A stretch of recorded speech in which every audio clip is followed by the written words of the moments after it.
Another way to estimate initial reservoir pressure from flowback data was presented by Steve Jones in a paper a few years ago.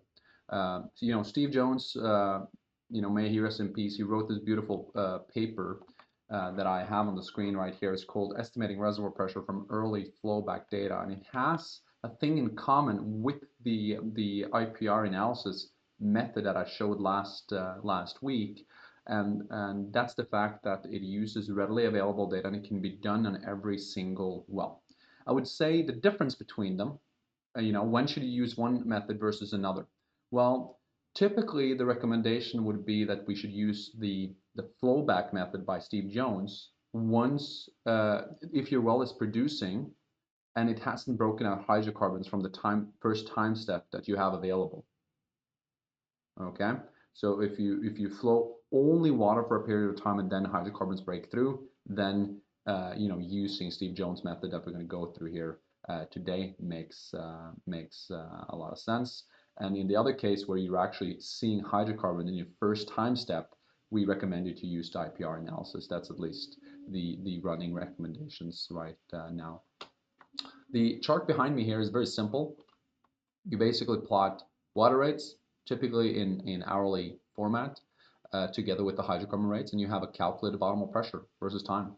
And the stabilization period right here before hydrocarbons is breaking through, that will be your estimate of initial reservoir pressure.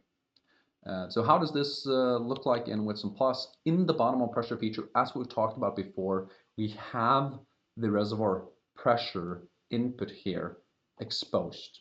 It's also right here on a line for you to be able to toggle on and toggle off. And that the reason for that is that we advocate for people to use this feature proactively to at least guide or sense check their initial reservoir pressure. The IPR method that we talked about last week was this button right here.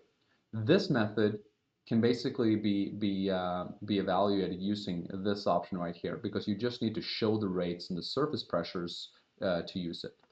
So if I show the rates and surface pressures right here, I can see the date when my hydrocarbons, kind of broke free, if you like.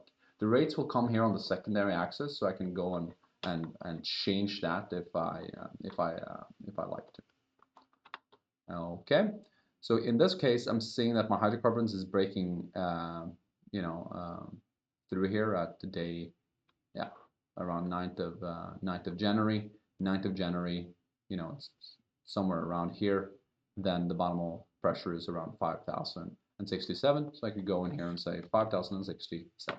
And again, here I'm using daily data. That's what I have available right here. But so you use what you have available. But if you have flowback data, then the recommendation would be to go in and use that instead.